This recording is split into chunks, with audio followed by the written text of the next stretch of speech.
بسم اللہ الرحمن الرحیم۔ قدیم جہاز ران۔ قدیم تاریخ کی سب سے بڑی کشتی حضرت نوح علیہ السلام نے تیار کی تھی، جو 450 فٹ لمبی، 75 فٹ چوڑی، 45 فٹ اونچی اور 15,000 ٹن بھاری تھی۔ 700 عیسوی میں فنیقیون نے ایسی کشتیاں تیار کی جن کے ذریعے وہ نہ صرف بحر روم کے ساحلی شہروں سے تجارت کرتے تھے بلکہ جنوب میں ساحلی افریقہ اور شمال میں کارنوال تک جاتے تھے۔ فنیقیون سے پہلے جزیرہ کریٹ بحری مرکز تھا اور ان سے بھی پہلے اہل اطلانتس جہاز رانی میں ماہر تھے۔ فنیقیون کے بعد کارتھیجی مشہور ملاح گزرے ہیں۔ ارسطو کہتا ہے کہ یہ لوگ جہاز ساز تھے جن کے جہازوں کے ساتھ 8 چپو تھے۔ ہمیں مصر کے بعض قدیم مقبروں پر جہازوں کی تصاویر ملی ہیں۔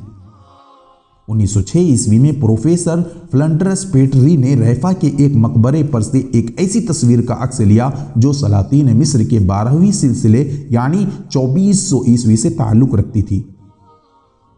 اسی شکل کی بعض کشتیاں ساحل ملایا تک پہنچی اور دریائے نیل کے بعض حصوں میں استعمال ہوتی رہیں۔ یہ کشتیاں تقریباً 9 میل فی گھنٹہ کی رفتار سے سفر کرتی تھی۔ 1861 عیسوی میں اسی قسم کی ایک کشتی نیپولین سوم نے بنائی جو 120 فٹ لمبی اور 17 فٹ چوڑی تھی۔ اس کا نمونہ پیرس کے عجائب خانہ لوویری میں موجود ہے۔ ارتقاء۔ کچھ مدت بعد کشتی کے بعض حصوں میں لوہا استعمال ہونے لگا۔ اس قسم کے جہاز پہلی مرتبہ ایرانوی اور پہلو پونس نیز کی جنگ میں استعمال ہوئے تھے۔ پھر جنگ ایکٹم میں اینٹینی نے ایسے جہاز استعمال کیے جن کے ساتھ 20 چپو تھے اور جن جہازوں میں بادشاہ یا امیر البحر سوار ہوتا تھا ان کی رسیاں اور چپو رنگدار ہوتے تھے۔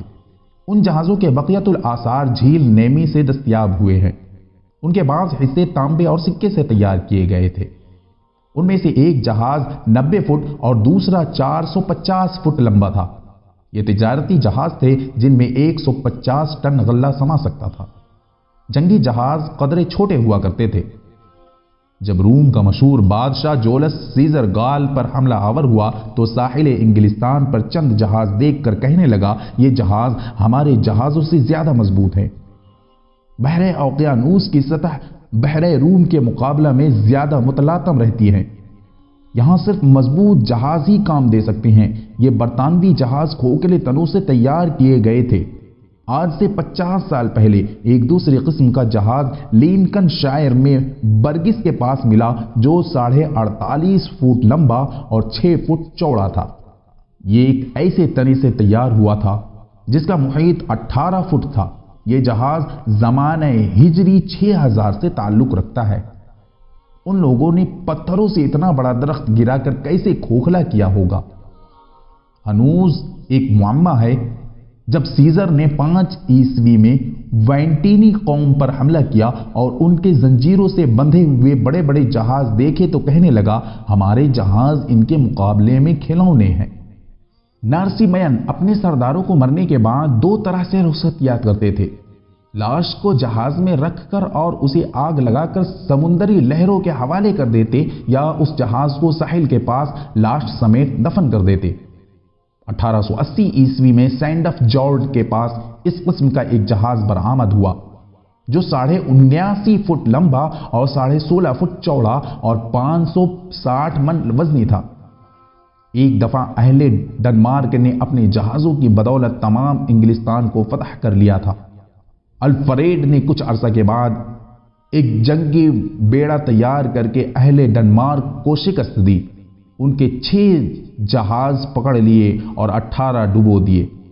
الفریڈ برطانوی جہازوں کا بابا آدم سمجھا جاتا تھا۔ 1170 عیسوی میں اہل انگلستان نے ایک ایسا جہاز تیار کیا جس میں 400 آدمی سفر کر سکتے تھے۔ رچرڈ پہلا فرمانروا ہے جس نے جہازوں کے متعلق ایک ضابطہ قانون تیار کیا تھا۔ اس کے پاس 203 جہاز تھے۔ کنگ جان نے ملاحوں کی تنخواہیں مقرر کی اور جب ایڈورڈ سوم نے گیلے کا محاصرہ کیا تو اس کے بیڑے میں 700 جہاز اور 14,000 ملاح تھے۔ جہازوں کا وزن 700 اور 1000 ٹن کے درمیان تھا۔ جہازوں میں پہلے منجنیق ہوا کرتے تھے۔ 15ویں صدی میں توپیں لگ گئیں۔ ہنری ہفتم نے 2 ایسے جہاز تیار کرائے جن میں سے ہر ایک کے اندر 225 توپیں تھیں۔ ہنری کے عہد میں وہ مشہور جہاز سینٹا ماریا تیار ہوا جس میں سفر کر کے کولمبس نے نئی دنیا تلاش کی تھی۔ ملکہ الزبتھ کے عہد میں آرک رائل تیار ہوا تھا۔ اس میں 3 قطب نما اور 400 ملاح تھے۔